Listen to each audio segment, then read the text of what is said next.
Academy of Art University's Urban Nights update is next. Coming up, what it's like to live in fear of ICE agents. We have a personal story. You've heard of sideshows. We'll take you behind the scenes to talk to people who are a part of the action.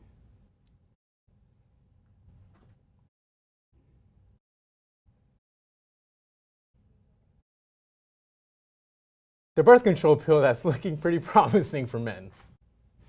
And yoga and marijuana, a whole new way of practicing and relaxing. All that and more coming up on Urban Nights Update.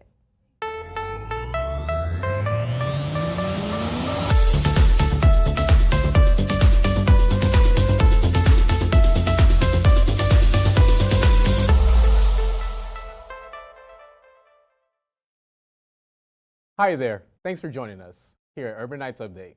El Martinez is with me, and I'm Christian Solorzano. And here's what's happening. Details of President Trump's war on opiates are beginning to trickle down. Monday, he spoke at Manchester Community College to discuss the measure the administration will take to tackle the opioid crisis that's sweeping the nation. One major point is the death penalty for any drug dealer who causes fatal overdose. Trump has stated if we don't get tough on the drug dealers, we're wasting our time. And that toughness includes the death penalty. After being subpoenaed by special counsel, Robert Mueller, President Trump's attorneys, have provided the high-profile documents requested. Mueller is investigating whether Trump's campaign coordinated with Russia during the 2016 election. The president has denied any allegations against him, saying the investigation is a witch hunt. However, there are also reports that the special counsel may have expanded the investigation to look at possible charges of obstruction of justice. With the status of DACA on hold, for now, a lot of people are in limbo. I spoke with two people who have an insider's perspective. In San Francisco, also known as the Sanctuary City, there are thousands of undocumented citizens who have only known this country as their home. So my uncle came over to this country when he was, I think he was like 20, having a hard time finding a job and everything, obviously because of his legal status. But when the ICE agents came and you know they knocked pretty loud on the door, I was at home. I don't remember why I was at home, but I was at home and they started like knocking really loudly, and they were asking for Ignacio, and that's my uncle's name. And I didn't want to open the door, and they just pushed the door open, however they could, and they were going around the rooms looking for him. We were the only ones in the house at that time. It was just me and him. And I told him to hide, and it wasn't like he could hide forever or run forever, but they found him in one of the rooms, and they took him like by the force, dragged him out of the home, and pretty much told me that the ICE agents pretty much told me that he was just going to get deported.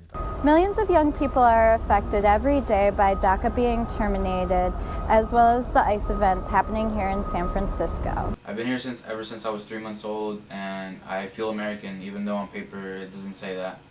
I've had the privilege to have my own car, to have a driver's license, to be able to work, and to further my education, all through DACA and being a dreamer. President Trump is pushing Congress to set a policy on the Dreamers, while many Democrats hope that their fate can be tied to concessions on budget approvals. Oakland Mayor Libby Schaaf is facing criticism and protests from pro-Trumpers. She sparked national outrage after warning civilians about ICE raids so that police could evade detention. Schaaf announced it on her Twitter page and has stood by her decision to do so. Critics claim she undermined law enforcement officials. Before she had announced the raid, she had met with leaders or different groups in her community, and all agreed on putting the information out there. Over the weekend, protesters appeared at locations where she was scheduled to be at. Alameda County and the City of Oakland are joint owners of the Coliseum Sport Complex. But will the City of Oakland soon be the single and primary owner of the complex? City officials said that having the city of Oakland as the primary owner of the Coliseum complex would put the development of complex into gear. If said deal is agreed, the city would keep all 130 acres of land that is occupied by the Coliseum complex and the Alameda site that currently houses the Raiders training facility. One issue that continues to plague Oakland is sideshows. On any given evening, hundreds of people gather to watch, while at the same time, law enforcement is trying to stop what's considered a dangerous activity. Urban Nights reporter Brennan Malkline was able to talk to one sideshow participant who gives us some insight. Oakland is the birthplace of the sideshow. Screeching tires, card tricks, and large pumped-up crowds draw people from all over the state. Participants of these shows are taking over streets and even freeways.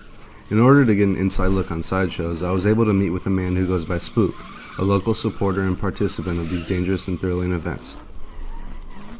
You know, cops all the time threaten to take our cars, throw us in jail. They tell us anyone within like a few hundred feet of sideshow activity will have their cars impounded, so they're bagging on the spectators too, but honestly, there's nothing they can do about it. There'll be thousands of people at one intersection at a time for like an 8-man police crew. Like, they just literally don't even have enough cuffs for everyone. So they just try to facilitate and try to get everyone to go home. But these kids are all about being rebels. They know the cops can't stop them, and that's where they get the joy. The adrenaline rush is crazy. You gotta love it. Why not take them to the track where they can be done legally? You know, there's something different about being legit. You go to a racetrack, you gotta be legit. Your car has to pass through safety inspections. It's not like you just pull up, you stand on the neighborhood and wherever you go. It takes a lot of commitment to really take your car to the racetrack.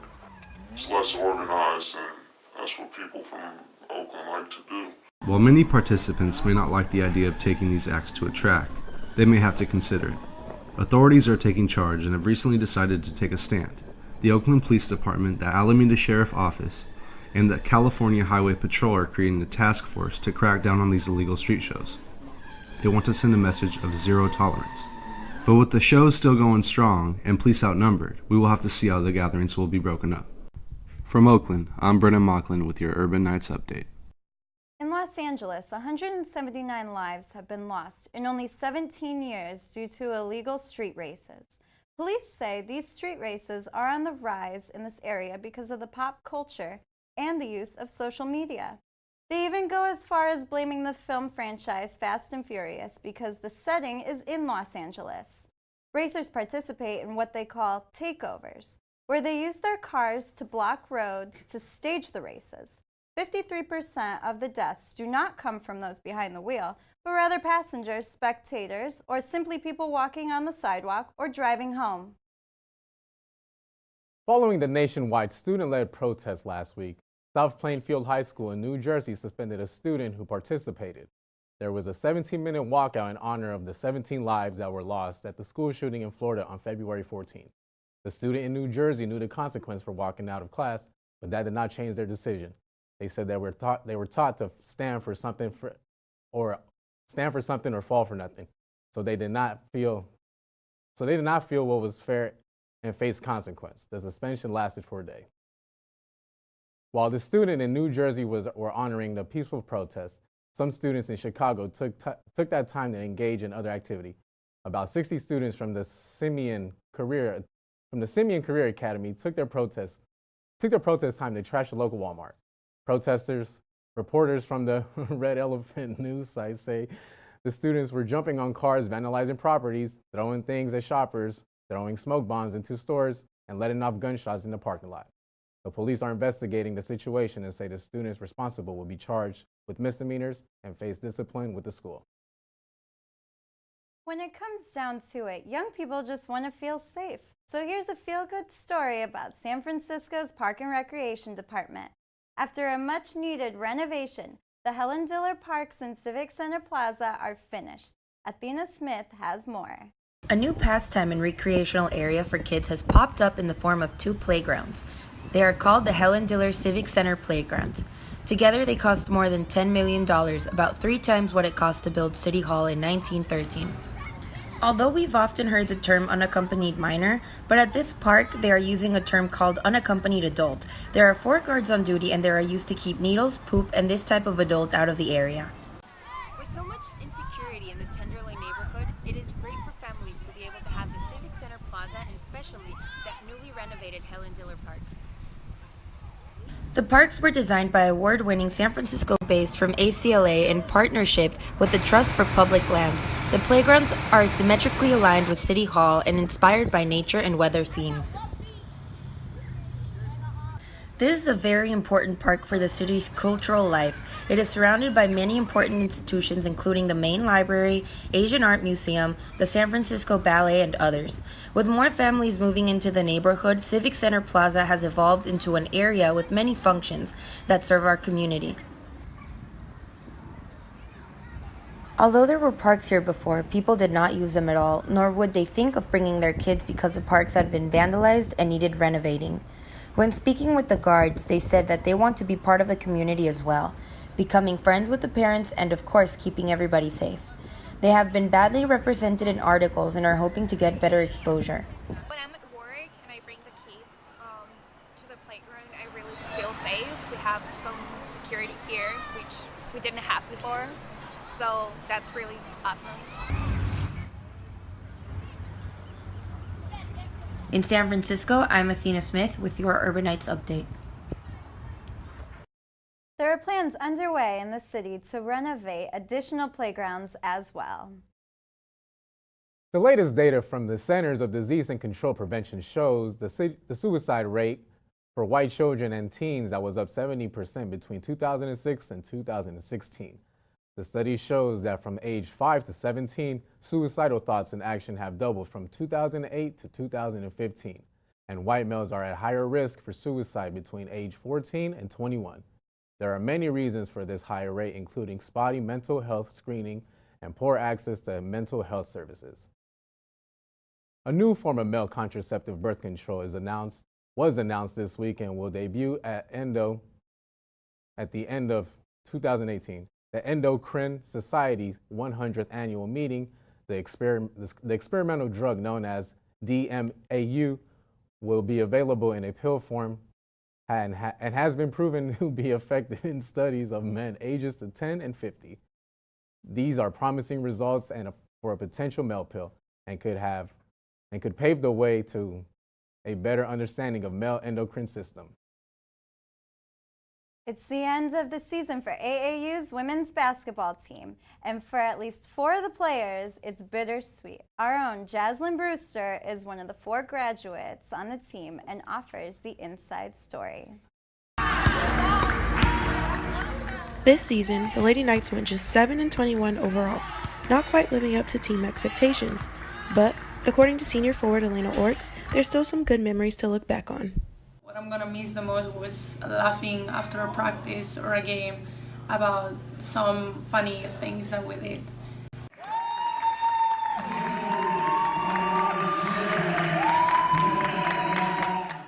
Having a win our senior night was the best thing ever. The fun fact was that it was one of the best games we played. We knew that we didn't have anything to lose. And we just saw that we put so much heart into it because we know that it was the last game for 5 of us. So we just gave everything. Elena Orts is all the way from Barcelona, Spain, and has been playing here for 4 years now. There's been a lot of struggles, of course. Being 9,000 kilometers away from home is not easy. You miss your friends, your family. Having my parents here for senior night, it was amazing.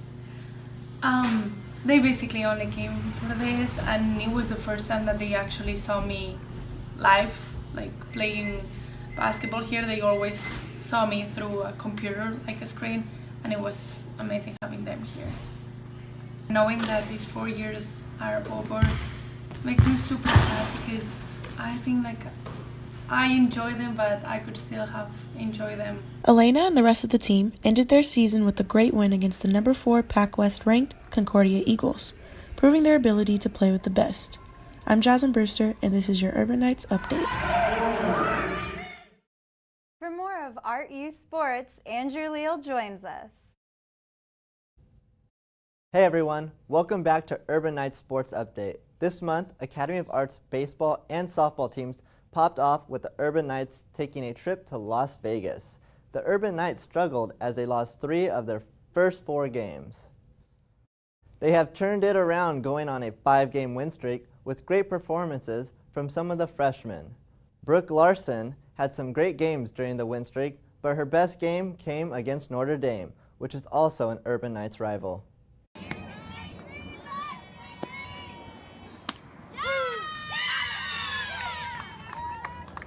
All my pitches were working, so that always pays off really well.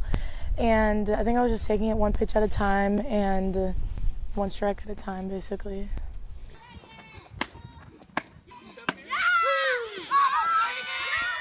Brooke threw fabulous today. She was on point. She threw and hit every single pitch that was called at a good spot too. And when she does that, she really keeps the hitters off balance. And I think that our defense had her back when there were a few ground balls, and I think it's harder to defend when she's striking out sides and doing all the right things on the mound. But they did a good job of staying locked in and having her back as well. So I was really happy with her performance today. Coming out with a split against a team like Notre Dame is always good. They played us really, really well the second game. So definitely credit to them. Game 1, I think that was huge for us. I think we've been playing really well, and to get that win when it was such a close game, I think that's definitely going to help our momentum and keep us confident as we move into pace this weekend. I think we're getting a lot of more confidence in our team as a whole and working really well together as a team. Now that we know each other all really well and we're all really good friends, I think it helps a lot on the field as the whole dynamic of the team comes together. Similar to softball, baseball has started off with some tough losses, sitting at 12-14 for the season. Art U's last win coming against Fresno Pacific that had 2 standout games from Gio Villanueva and Angel Mora. After the game, they told us what needed to be done for the win. It wasn't at point in the beginning of the game, and then I just started pounding my curveball towards like the 4th or 5th inning, falling into strikes, and then just trusting my fastball. So hopefully, we'll buy them. I just wanted to just do what I needed to do for the team, whether it was get a bunt down, get hit over, just trying to do something. And that last hit, I was honestly just trying to hit in the outfield, just anything just to bring him in, even though there's 1 out. So just put it in play and see what they do. Yes, our starting pitching, real happy with it all 4 games. Record aside, I think it was a really good first series. It introduced these guys, returners, and the new guys, to what it's like. This league is 10 weeks of war, and this was really, it was tough. You look at the scores of the first 2 games, and you wouldn't think they were as close as they were. You look back in the box scores, you're a student of the game, and you see that we had the lead after 7 in each game. And so we have some things to work on. I'm proud of the guys for grinding through it, and I'm looking forward to the future. The chemistry is great. And, on the field, in the dugout, it's great. Once we start racking up hits, coming in, and everyone just gets riled up and happy. So hopefully we carry that over to Concordia. Yeah, it'd be a nice drive down there, and we got to keep plugging. Be consistent, and then just do what we need to do in certain situations. Sometimes it's good to get out of here, get on the road and be together as guys. And we're going to be taking off on a bus ride down to Concordia Irvine, who's a very, very good team. I looked at their record and it doesn't look impressive, but they're an outstanding team. They've played really good people, and looking forward to a good battle. So we're leaving Wednesday night on a bus and go down there for a 1-1-2 series, and looking forward to it. They would split, going 2-2 versus Concordia. They are now coming off a 4-game losing streak after facing top-ranked Azusa Pacific. Their next game is Thursday at 3 p.m. as they visit Biola. That's all for the sports for this week. Tune in next time. Back over to Elle. Thank you, Andrew, for this week's update on Art U Sports. Now let's take a look at what Athena Smith has on the latest news for entertainment. Hi, welcome to this week's latest in entertainment. Another actress has come forward in the Me Too movement. Jennifer Lopez released a statement this weekend revealing that at the beginning of her career, she was asked to remove her top during an audition. Lopez says she flat out refused even though she was afraid of rejecting the director. Not only has Jennifer stood up for herself, she has stood up for everyone else affected by this movement. During the Golden Globes, Jennifer was seen wearing black in solidarity of everyone else in the movement. Jumping over to another powerhouse woman, Aretha Franklin has had to cancel all of her upcoming concerts due to health issues. Aretha has been ordered by her doctor to stay off the road and rest completely for the next 2 months. Aretha said in a statement that she cannot perform at this year's New Orleans Jazz and Heritage Festival, as she had expected to and had hoped to. No more information has been released on what the cause of the medical problem is. Move over Black Panther, a superhero is back in town and is breaking all of the records the movie just set. The Avengers Infinity War has already surpassed the pre-sale ticket record set by Black Panther just a few weeks ago. Let's take a look at what this new movie is all about. Dread it. Run from it. Destiny still arrives.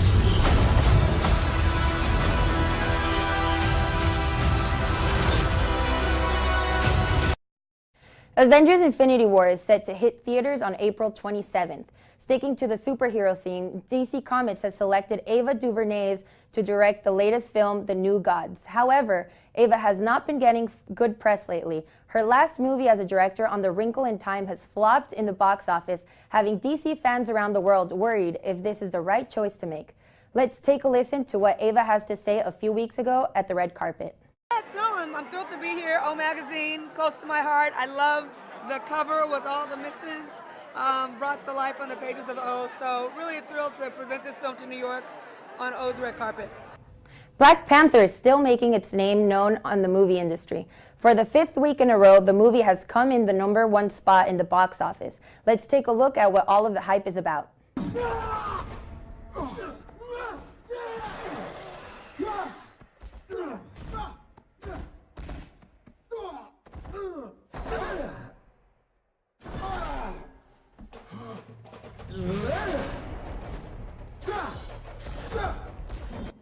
Black Panther has now made over $900 million in just 5 weeks that it has been out, making it the second best-selling movie to the Star Wars The Force Awakens. Will it top the box office next week? Make sure you check back in again with us to get the details. Speaking of Star Wars, The Last Jedi is said to be released on DVD in just a few weeks. But did you know there is a secret film hidden on the DVD? One of the special options when you purchase a DVD is to watch with only the music, no background noise at all. Let's take a look at what the movie has to offer.